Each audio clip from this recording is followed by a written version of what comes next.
Are we good now? Yeah, okay. All right, sounds like we're good now. Chief? Evening, Mayor and Council. Just a few things for you today from the Police Department. Earlier today, I had the opportunity to meet with the Livingston Pentecost organization in preparation for the upcoming Festa. Just so everyone's aware and has the information, on July 2nd, they'll be starting off their festivities with a dance from 8 p.m. to 12 midnight. And then on the 3rd, they'll have their parade.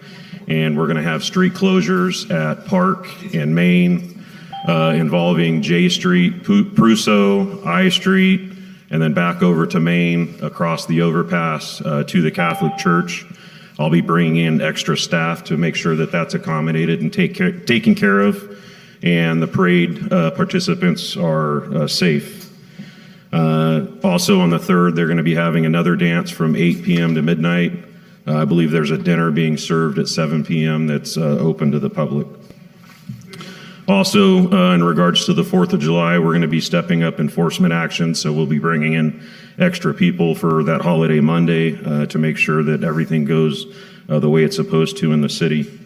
And then earlier today, I posted on the police department's social media website a link to sign up for Everbridge emergency notifications. That's something that the city received from the county a couple of years ago for free. We have access to it at the police department, and it's an easy way to keep people informed of critical information that they need throughout the city. So if everyone could pass that along, you have to sign up for it to get the notifications. You can choose whether you get them through email, cell phone, text messages, or you can actually get a voiced phone call if you want to listen to a robot talk to you. That's all I have. Any questions? Thank you, Chief. Appreciate it. Council, any questions for the Chief? Yes, real quick, and thank you for doing that. I know that was, we met earlier today about the emergency preparedness, and that is one thing that came up, and you know, it's good to find out that we have, that's a resource that we have available already in place, and just in case of a real emergency.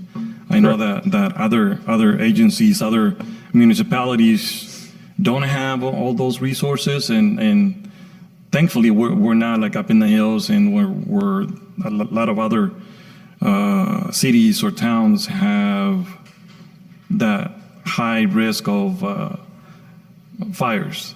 So it was a really good conversation that we had today, and it was good to find that out.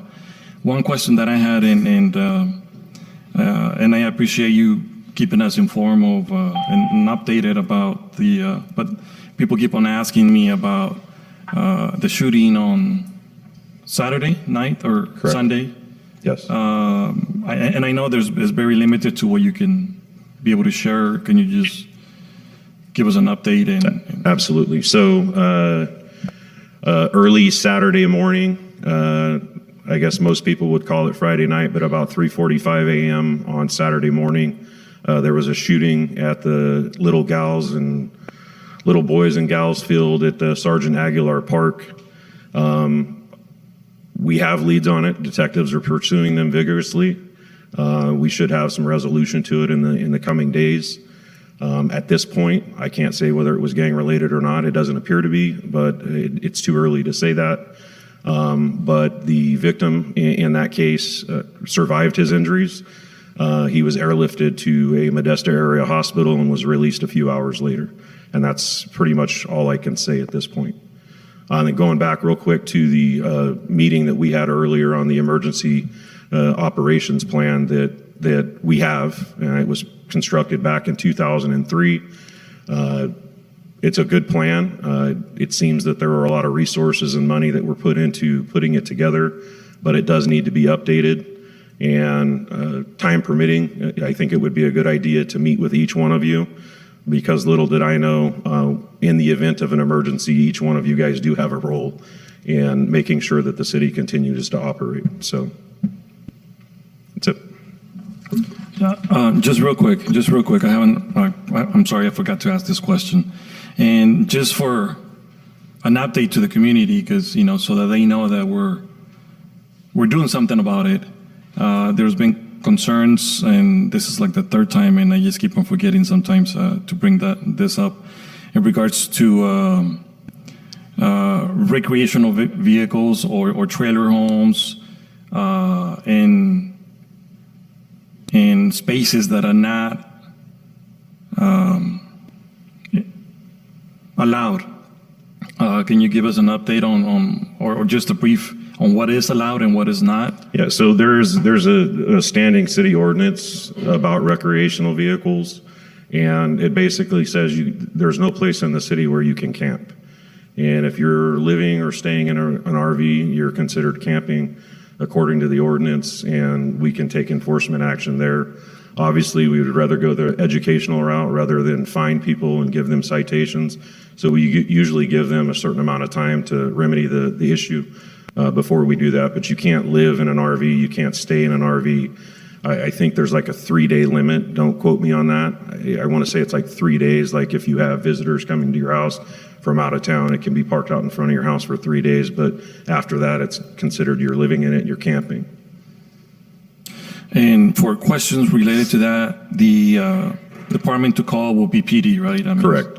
394-7916. They can pass you off to one of the officers on duty. It may be a question that the dispatcher can answer, or they can forward you. They can be forwarded to me, and I can answer those.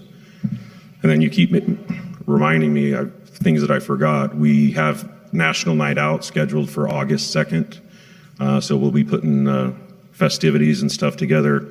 What we're going to try to do during National Night Out is try to organize a taco truck contest and have all the taco trucks from the community involved with the event, and then I'll talk to you guys about it later, but I'd like you guys to be the judges. If free talk. Anybody else? Any other questions? You guys good? Just real quick, thanks for being involved in emergency preparedness. I think that's very important.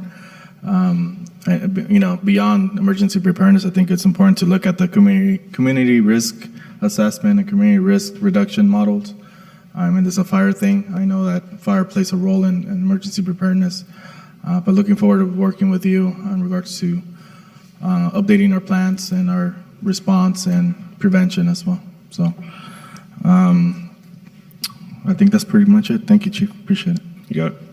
Anything else? Vanessa, anybody else? Yes, sir.